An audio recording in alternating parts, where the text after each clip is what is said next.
Hello everyone, welcome to MG classes. I am Priya Jaiswal. So आज हम start करेंगे chapter third. आपका क्लास 6 की एनसीईआरटी अभी चल रही है। जो आपका इसके पहले आपका जो चैप्टर था चैप्टर 2 आरंभिक मानव की खोज में, और ये आपका थर्ड चैप्टर है भोजन संग्रह से उत्पादन तक। इसको हम स्टार्ट करेंगे, देखते हैं इसको। आइए स्टार्ट करते हैं। क्या बोला जा रहा है इसमें? भोजन का अधिकांश हिस्सा उगाई गई फसलों और पाले गए पशुओं से मिलता है। ठीक है, क्या बोल रहे हैं इसमें? अधिकांश हिस्सा उगाई गई फसलों और पाले गए पशुओं से मिलता है। भिन्न भिन्न फसलों को उगाने के लिए भिन्न भिन्न जलवायु की आवश्यकता पड़ती है। ओके, जाहिर सी बात है, जैसे फसल होंगी वैसे उनको क्या होती है, जलवायु की आवश्यकता पड़ती है। जैसे धान, क्या उसमें पानी की ज़्यादा आवश्यकता पड़ती है। ठीक है, और क्या गेहूँ या जौ की तुलना में क्या होता है, ज़्यादा पानी की ज़रूरत पड़ती है, किसमें? धान में पड़ती है। इसलिए हम देखते हैं कि किसान विशेष फसल विशेष क्षेत्र में ही उगाते हैं। यही नहीं, पशुओं को भी क्या करते हैं, अपने अनुकरण वातावरण की आवश्यकता होती है। तो क्या करते हैं, वे उनके आवश्यकता अनुकरण उनके वातावरण के अनुसार क्या करते हैं, उनको पशुओं को पालते हैं। ठीक है, उदाहरण के तौर पर हम देखेंगे कि सूखी और पहाड़ी जलवायु में मवेशियों की तुलना में भेड़ या बकरी अधिक सफलतापूर्वक जीवित रह सकते हैं। पर जैसा कि हम देखे हैं कि स्त्री पुरुष ने भी अपने भोजन का उत्पादन हमेशा नहीं किया है। ठीक है, खेती और पशुपालन की हम शुरुआत देखेंगे। इसमें कब हुआ है, तो दुनिया की जलवायु बदलती रहती है। दुनिया की जलवायु बदलती रहती है। जैसे कि हम लोग हैं जिन वनस्पतियों और पशुओं का भोजन के रूप में इस्तेमाल करते हैं या करते थे, बदलते रहते हैं। लोग का ध्यान कुछ बातों की ओर गया, जैसे खाने योग्य वनस्पतियाँ कहाँ कहाँ मिल सकती हैं। ठीक है, कहाँ कहाँ मिल सकती हैं, बीज कैसे अपने डंठल से टूट कर गिरते हैं, गिरे बीजों का अंकुरण और उनसे पौधों का निकलना आदि। इस तरह की उन्होंने पौधों को देखभाल करनी शुरू कर दी होगी। चिड़ियों और जानवरों से पौधों की सुरक्षा की होगी ताकि वे ठीक से बढ़ सकें और उनके बीज पक सकें। इस प्रकार वो धीरे धीरे कृषक बने होंगे। ठीक है, इस तरह के लोगों ने अपने घरों के आसपास चारा रखकर जानवरों को आकर्षित करके उन्हें पालतू बनाया होगा। अभी क्या है, आपके जो भी गली मोहल्ले में या फिर आसपास ये जो रहते हैं सभी, ये क्या एक समझ लो ये पालतू ही है। पहले क्या था, ये शुरुआती दौर था, तो लोग क्या किए थे, चारा रखकर जानवरों को क्या किए थे, आकर्षित करके पालना स्टार्ट किए थे, पालतू बनाना स्टार्ट किए थे। ओके, जस सबसे पहले क्या हुआ, जिस जंगली जानवर को पालतू बनाया गया तो वो क्या था, तो कुत्ता था। तो ठीक है, सबसे पहले जो जानवर पालतू बनाया गया था क्या था, तो कुत्ता था। कुत्ता क्या है, कुत्ते का जंगली पूर्वज था। धीरे धीरे लोग भेड़, बकरी, गाय और सूअर जैसे जानवरों को अपने घरों के नज़दीक आने को उत्साहित करने लगे। ऐसे जानवर क्या हुआ, झुंड में रहते थे और ज़्यादातर घास खाते थे। अक्सर लोग क्या करते हैं, इनमें अन्य जंगली जानवरों के आक्रमण से इनकी सुरक्षा किया करते थे और इन्हें धीरे धीरे क्या किए, पशुपालक बन गए होंगे, ऐसे माना जाता है। ठीक है, अभी क्या है, जो आप किसी को जो भी आप कुत्ता या जो भी आप पालते हो, तो क्या हुआ, पहले से ऐसे माना जाता है कि पले हुए हैं। अब पहले क्या था, इसकी शुरुआत किए थे ये। ठीक है, उसके बाद क्या है, बचने की प्रक्रिया है, इसको देख लेते हैं। लोगों द्वारा पौधे उगाने और जानवरों की देखभाल करने को बचने की प्रक्रिया का नाम दिया गया है। किसको दिया गया है बचने की प्रक्रिया का नाम, तो लोगों द्वारा पौधों उगाने और जानवरों की देखभाल करने की बचने की प्रक्रिया का नाम दिया गया है। अपनाए गए ये पौधे तथा जानवर अक्सर क्या होते थे, जंगली पौधों तथा जानवरों से भिन्न होते थे। इसकी वजह यह है कि बचने की प्रक्रिया की दशा में अपनाए गए पौधों या जानवरों को लोग चयन करते हैं। उदाहरण के तौर पर जैसे लोग उन्हीं पौधों तथा जानवरों का चयन करते हैं जिनके बीमार होने की संभावना कम हो। ओके, यही नहीं, लोग उन्हें पौधों को चुनते हैं जिससे बड़े दाने वाले अनाज पैदा होते हैं, साथ ही जिनकी मजबूत डंठल अनाज के पके दानों के भार को संभाल सके। ऐसे पौधों के बीजों को संभाल कर रखा जाता है ताकि फिर क्या उगाने के लिए उनके गुण सुरक्षित रह सके, ताकि फिर से क्या करें, फसल को उगाया जा सके। उन्हीं जानवरों को आग प्रजनन के लिए चुना जाता था और जो आमतौर पर अहिंसक होते हैं। इसलिए हम देखते हैं कि पाले गए जानवर तथा कृषि के लिए अपनाए गए पौधे जंगली जानवरों तथा पौधों से क्या होते थे, धीरे धीरे भिन्न होते गए। मिसाल के तौर पर हम देख सकते हैं कि जंगली जानवरों की तुलना में पालतू जानवरों के दांत और सींग छोटे होते हैं। ठीक है, आगे देखते हैं इसमें क्या बोला जा रहा है, बचने की प्रक्रिया को पूरी दुनिया में धीरे धीरे चलती रही। यह करीब कब 12,000 साल पहले शुरू हुई। वास्तव में आज हम जो भोजन करते हैं वे इसी बचने की प्रक्रिया की वजह से कृषि के लिए अपनाई गई सबसे प्राचीन फसलों में गेहूँ तथा जौ आते हैं। ओके, क्या आते हैं तो गेहूँ तथा जौ आते हैं। उसी तरह सबसे पहले पालतू बनाए गए इन जानवरों में कुत्ते के बाद भेड़ बकरी आते हैं। सबसे पहले क्या है तो कुत्ते हैं, उसके बाद क्या है तो भेड़ बकरी हैं। ओके, उसके बाद देखेंगे हम एक नवीन जीवन शैली है। कैसे देखो, तुम किसी पौधे के बीज को बो कर देखो, तुम पाओगे कि उसमें विकसित होने पर कुछ वक्त लगता है। इसमें कुछ दिन, महीने या फिर साल तक लग सकते हैं। जाहिर सी बात है, आप कोई बीज लगाएंगे समय तो लगेगा उसमें, ठीक है। इसलिए जब लोग पौधे उगाने लगे तो उनके देखभाल के लिए उन्हें एक ही जगह पर लंबे समय तक रहना पड़ा। बीज बोने से लेकर फसलों के पकने तक, फिर क्या होता था, सिंचाई करने, खरपतवार हटाने, जानवरों और चिड़ियों को उनसे क्या होता था सुरक्षा करने जैसे बहुत से काम शामिल होते थे। कटाई के बाद क्या होता था, अनाज का उपयोग बहुत संभाल कर करना पड़ता था। अनाज को भोजन और बीज दोनों ही रूपों से में बचा कर रखना आवश्यक था, इसलिए लोगों को इसके भंडारण की बात सोचनी पड़ी। बहुत से इलाकों में क्या होता था, लोगों ने मिट्टी के बड़े बड़े बर्तन बनाए, टोकरियाँ बुनी या फिर ज़मीन में गड्ढा क्या किया, खोदा। ओके, क्या इसमें क्या बोला जा रहा है, देखो शिकारी या भोजन संग्रह करने वाले बर्तन बनाते हैं और उनका प्रयोग करते होंगे, ऐसा बोला जा रहे हैं। ओके, उसके बाद क्या है आपका जानवर देखेंगे, चलते फिरते खाद्य भंडार क्या है।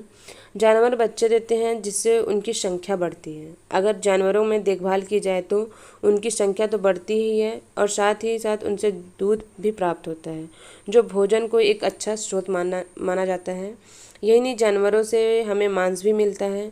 दूसरे शब्दों में पशुपालन भोजन के भंडारण का एक तरीका है। ओके, उसके बाद हम देखते हैं पशुपालकों के बारे में। इसमें बोला जा रहा है कि जहाँ पुरातत्वविदों को शुरुआती कृषकों और पशुपालकों के होने के साक्ष्य मिले हैं, ये पूरे उपमहाद्वीप में पाए गए हैं। इनमें सबसे महत्वपूर्ण पश्चिमोत्तर क्षेत्र में है, आधुनिक कश्मीर में है, ठीक है। कहाँ कहाँ पे है तो सबसे महत्वपूर्ण कहाँ है आपका, पश्चिमोत्तर क्षेत्र में, और क्या है आधुनिक कश्मीर में, और पूर्वी तथा दक्षिणी भारत में पाए गए हैं, ठीक है। आप थोड़ा मैप देखेंगे तो आपको चीज़ें समझ आएंगी, ठीक है। वास्तव में ये क्या है, निर्दिष्ट स्थान कृषकों और पशुपालकों की बस्तियां थी या नहीं, इसे जांचने के लिए भी वैज्ञानिक खुदाई में मिले पौधे और पशुओं की हड्डियों के नमूने का अध्ययन किया गया है। इनमें से क्या है, सबसे रोचक जले हुए अनाज के दाने के अवशेष हैं। ऐसे लगता है कि गलती से या फिर जानबूझकर जल गए होंगे। वैज्ञानिक इन अनाज के दानों की पहचान कर सकते हैं। इस तरह हमें पता चलता है कि इस उपमहाद्वीप में विभिन्न भागों में बहुत सारी फसलें क्या की गई थी, उगाई जाती रही होंगी। वैज्ञानिक विभिन्न जानवरों की हड्डियों को भी क्या करते थे, पहचान सकते हैं। हम ये जो तालिका इसमें देखते हैं क्या क्या है, देखो इसमें क्या बोला गया है, गेहूँ, जौ, भेड़, बकरी, मवेशी। ये आपका कहाँ पे है, आधुनिक मेहरगढ़ पाकिस्तान, ठीक है। चावल, जानवरों की हड्डियों के टुकड़े कहाँ मिले हैं तो कोल्डी हवा में, ठीक है, आधुनिक उत्तर प्रदेश है ये। चावल, मवेशी, मिट्टी पर खुरों के निशान कहाँ मिला है तो महागढ़ा, आधुनिक ये भी उत्तर प्रदेश है। गेहूँ और दलहन आपका कहाँ मिला, ये गुफ क्राल है, आधुनिक कश्मीर में है। गेहूँ और दलहन, कुत्ते, मवेशी, भैंस, भेड़, बकरी कहाँ मिले हैं तो बुर्ज होम, आधुनिक कहाँ पे, ये कश्मीर में। गेहूँ, हरे चने, जौ, भैंस, बैल कहाँ मिले हैं, ये चिराद, आधुनिक बिहार में है। ज्वार, बाजरा, मवेशी, भेड़, बकरी, सूअर, हल्लूर, आधुनिक ये कहाँ पे है, आंध्र प्रदेश में है, ठीक है। अभी कहाँ है ये, आधुनिक आंध्र प्रदेश। काला चना, ज्वार, बाजरा, मवेशी, भेड़, सूअर कहाँ मिले हैं ये तो पय्यमपल्ली में मिले। अभी क्या है आपका, ये आधुनिक आंध्र प्रदेश है, ठीक है। जिन जगहों पर अनाज तथा हड्डियों के अवशेष मिले हैं उनमें से सिर्फ कुछ ही हैं। कहाँ कहाँ मिले हैं आपके तो, जिन जगहों पर क्या है, हड्डियों के अवशेष मिले हैं। जाहिर सी बात है आपके इसमें हड्डियों के अवशेष ये रहा आपके, ठीक है। इसमें क्या आपका कहाँ मिला है? तो कोल्ड हवा आधुनिक उत्तर प्रदेश में मिला है। ठीक है, आगे देखते हैं हम स्थायी जीवन की ओर। तो इसमें क्या बताया गया है? पुरातात्विक विदों को कुछ पुरास्थलों और झोपड़ियों और घरों के निशान मिले हैं, जैसे कि बुर्ज होम वर्तमान के आपका कश्मीर में, कि लोग गड्ढे के नीचे घर बनाते थे जिन्हें गर्तवास कहा जाता है। ठीक, गर्तवास किसे कहा जाता है अगर एग्जाम में पूछा जाएगा तो क्या बोला जाएगा इसमें? लोग गड्ढे के नीचे घर बनाते थे जिन्हें गर्तवास कहा जाता है। इनमें उतरने के लिए सीढ़ियाँ होती थी, इससे उन्हें ठंड के मौसम में सुरक्षा मिलती थी। तो गर्तवास में वो लोग कब मतलब रहना पसंद करते थे तो कहाँ होता था? तो ये गड्ढे होते थे, गड्ढे नीचे जाते थे, सीढ़ियाँ होती थी। तो ये क्यों जाते थे? तो ठंड से बचने के लिए, उनको सुरक्षा मिलती थी ठंड से। पुरातात्विक विदों की झोपड़ियों के अंदर और बाहर दोनों तरफ क्या होते थे? स्थानों पर आग जलाने की जगह मिली है। ओके, क्या मिली है? आग जलाने की जगह मिली है। ऐसा लगता है कि लोग मौसम के अनुसार घर के अंदर या बाहर खाना पकाते होंगे। एक गर्तवास का चित्र बोला गया इसमें बनाने के लिए। अब जाहिर सी बात है ये किस तरीके से होंगे, ऐसे मतलब इमेजिन कर सकते हैं कि ये आपका ज़मीन है ऊपर का, ठीक, ये नीचे बनाए होंगे ऐसे रहने के लिए जगह, ठीक, यहाँ से आपकी सीढ़ियाँ भी बनी होंगी उतरने के लिए इधर ऐसे, ठीक है, और यहाँ पे खाना बनाते होंगे इधर। ये इमेजिन हम कर सकते हैं, सोच सकते हैं। ओके, आगे क्या है देखते हैं इसमें। बहुत सारी जगहों से पत्थर के औजार भी मिले हैं, इनमें से कई ऐसे जो पूरा पाषाण युगीन उपकरण से भिन्न हैं, इसलिए उन्हें क्या बोला जाता है? नवपाषाण युग का माना गया है।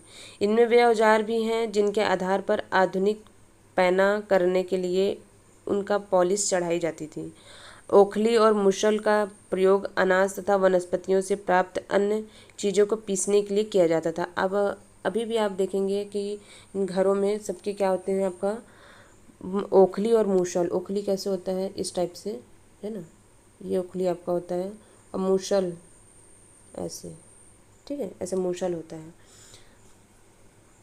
ये आपका लोहे का होता है। तो वही बोला जा रहा है, ओखली और मूसल का प्रयोग किया जाता था, अनाज पीसने के लिए किया जाता है। उसी तरह प्राचीन प्रस्तर युगीन औजारों का निर्माण और प्रयोग लगातार होता रहा है, और कुछ औजार हड्डियों से भी बनाए जाते थे। ओके, उसके बाद क्या बताया गया है? देखो, नवपाषाण युग के पुरास्थल से कई प्रकार की मिट्टी के बर्तन भी मिले हैं। क्या मिले हैं? मिट्टी के बर्तन भी मिले हैं। कभी कभी इन अलंकरण भी किया जाता है कि बर्तनों का उपयोग चीज़ों को रखने के लिए किया जाता था। धीरे धीरे लोग बर्तनों का प्रयोग खाना बनाने के लिए भी करने लगे। चावल, गेहूँ, दलहन जैसे अनाज अब आहार का महत्वपूर्ण हिस्सा बन गए थे। इसके साथ साथ क्या है? लोग कपड़े भी बुनने लगे। इसके लिए कपास जैसे आवश्यक पौधे भी क्या किए? लोग उगाए। ये आपका है, आपका जो मिट्टी का बर्तन है, ठीक है। क्या ये परिवर्तन हर जगह एक साथ ही आ गए होंगे? इस ऐसी बात नहीं है कि एक तरफ जहाँ कई जगह स्त्री पुरुष शिकार और भोजन संग्रह का काम कर रहे थे, वहीं अन्य लोग ने हजारों साल से दरमियान धीरे धीरे खेती और पशुपालन अपना लिया। बहुत जगह लोग मौसम के मुताबिक बदल बदल कर अपनी जीविका चलाया करते थे। हर जगह क्या था? अलग अलग तरीके से ये सब चीज़ें थी, ठीक है। उसके बाद क्या है? अन्य रीति रिवाज हैं।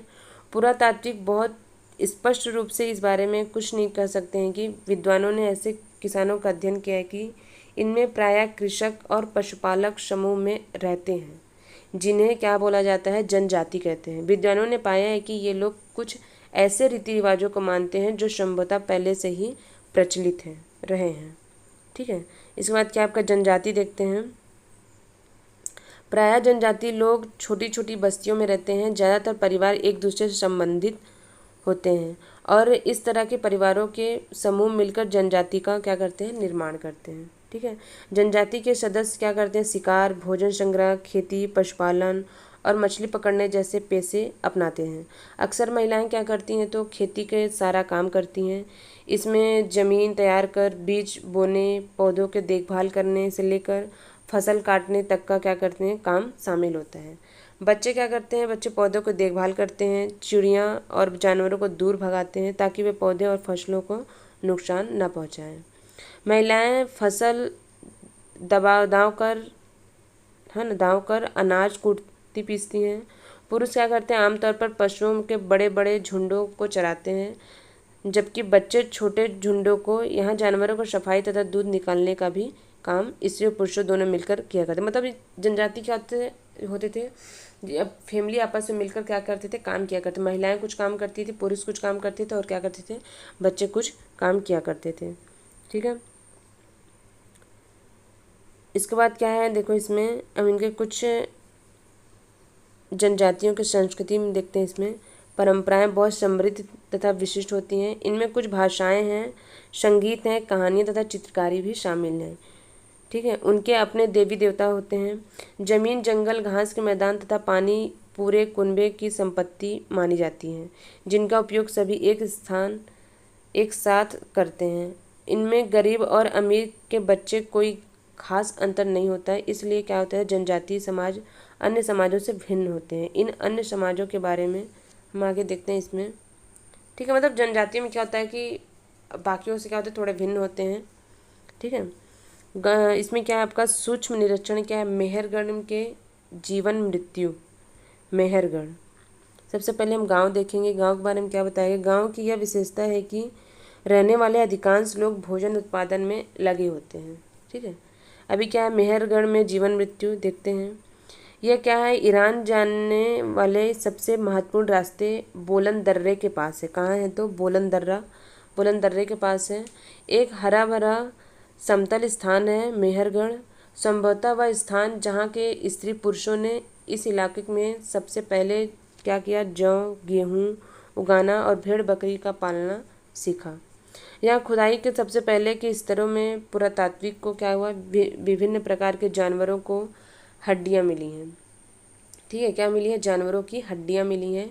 इनमें हिरण तथा सुअर जैसे जंगली जानवरों की हड्डियाँ भी शामिल हैं। इसके बाद क्या है, इस तरह में भेड़ और बकरियों की हड्डियाँ ज़्यादा मिली हैं।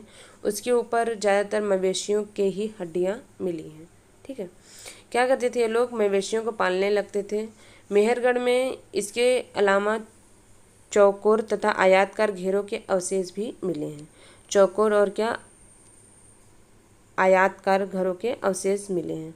प्रत्येक घर में 4 या उससे ज़्यादा कमरे में मिले हैं, जिनमें से कुछ संभवतः भंडारण के काम आते थे। भंडारण मतलब भंडारण जो खाने पीने का क्या होता है, सामान होता था, उसमें रखने के काम आते थे। उसके बाद हम देखते हैं कि जब पुरातात्विक कुछ किसी जगह पर खुदाई करते हैं तो वे कैसे समझते हैं कि कौन से स्तर पहले के हैं और कौन से बाद के। क्या बोला गया, देखो मान लो लोगों ने सबसे पहले समतल भूमि में रहना शुरू किया। आमतौर पर लोग जहाँ रहते हैं घर टूटने पर दोबारा वहीं घर बना लेते हैं। टूटे फूटे सामान और कूड़ा करकट भी घरों के आसपास जमा होते रहते हैं। इन कारणों से बस्ती की ज़मीन धीरे धीरे ऊंची होती रहती है और फिर सैकड़ों सालों के बाद वहाँ एक टीला बन जाता है। इसलिए जब टीले की खुदाई की जाती है तो उसका सबसे निचला स्तर सबसे पुराना होता है। इसके बाद के स्तर के बाद के युगों को होते हैं यही पूरी तथा निचली, इन्हें आमतौर के स्तरों के रूप में जानी जाती है। ठीक है, पहले और बाद में, ये पहले और बाद में। ठीक है, ये चित्र दिया गया है।